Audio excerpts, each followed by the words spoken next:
guys, I've been using the iPhone 12 Pro Max for the last month, and I just wanted to give you my thoughts about the iPhone 12 Pro Max. So, guys, the iPhone 12 Pro Max has gotten larger this year. Last year, the iPhone 11 Pro Max was, I believe it was 6.5 inches, and now the 12 Pro Max grows to 6.7 inches.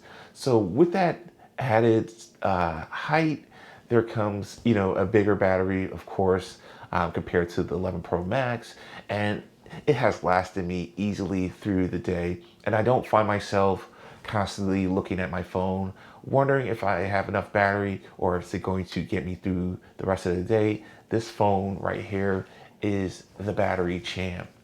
So with the 12 Pro Max, compared to the 12 Pro, the cameras are different on the 12 Pro Max. And I just wanted to see how that looked with video and taking pictures. And I have to say, it's a good experience.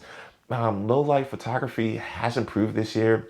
I know Google Pixel phones are known for the low light photography, and Apple is right behind Google with low light photos. And I think comparatively to photos I've seen, the Apple iPhone 12 Pro Max has taken comparative photos to the Pixel line of phones. So in iOS 14.3, Apple will be releasing their Apple Pro Raw file type for shooting on the iPhone 12 Pro Max and the iPhone 12 Pro. And I believe that is it. So this file type allows you to get more detail whenever you're taking a photo. So for me, whenever I'm taking like a thumbnail or a product picture, I like to shoot in RAW. That way I can edit it later and just put more detail into that photo. So I haven't upgraded to iOS 14.3 beta. I'll wait till the public release, which should be coming sometime in the near future. But stepping away from the camera, iOS 14.2 has been a mixed bag for me. Like I noticed whenever I was doing the quick replies that sometimes I couldn't use the swipe to text feature, that would just disappear and I would have to close messages and then open it again, and then I was able to use the quick type feature. And I noticed like whenever like I would use one password to autofill my password, sometimes that wouldn't come up, and then other times it would just come up just fine. And I don't think it's a problem with one password. I actually think it's a problem with iOS 14.2, and hopefully Apple addresses these little hiccups in iOS 14.3.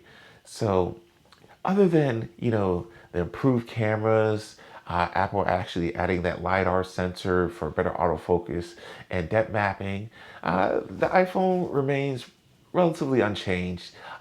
Still that same iOS experience. Everything works. Handoff works great. And I'm glad that in iOS 14, that feature where if you're listening to audio on your Mac or on your phone and you have a pair of iPhone or Apple AirPod Pros, that they will see that you're listening to media on whatever source and then switch to it dynamically. And I think this is a handy feature for, someone like myself who is in the Apple ecosystem. And like if I am listening to music on my computer and then I bring out my iPhone, I can continue listening with a seamless transition. So, Apple knows how to do the ecosystem and they know how to do it well. And again, the design with this iPhone is one of the designs that I like the most. I do like the rounded corners and kind of like that flat design. It does it does make putting on like something like a skin like I have here very easy.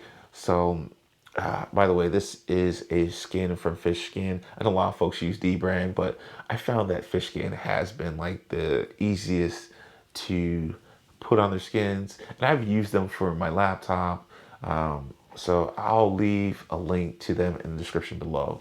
But again, I love the design. It's really easy to hold in hand. It doesn't feel like it's going to slip out your hand. The only bad part about it, if you have like medium to like small hands, I don't think this phone is going to be the one for you. You may want to consider the iPhone 12 Pro because even me with slightly larger hands, and I have a little bit of an issue typing on this. Like my hands can't reach all the way to the other side without like changing the angle of it. So I've actually enabled the one-handed keyboard on the iPhone 12 Pro Max. But again, watching videos on it looks great because of the bigger screen. And if you watch like YouTube and stuff like that, you do get those black bars, so it does distract. It does take away from the notch. I mean, and that's another thing I wanted to talk about. The notch, the size hasn't changed, but just because this is a bigger phone, it does look a little bit smaller. But I have gotten used to the notch, and it really doesn't bother me.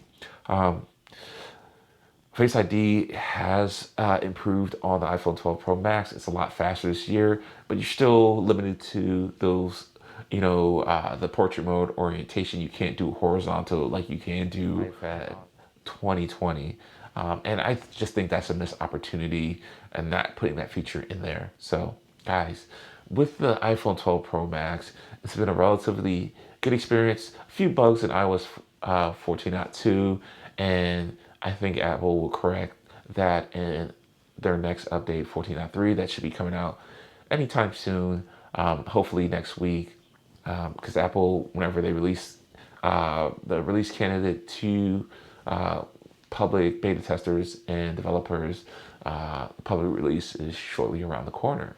So guys, that was my review for the iPhone 12 Pro Max.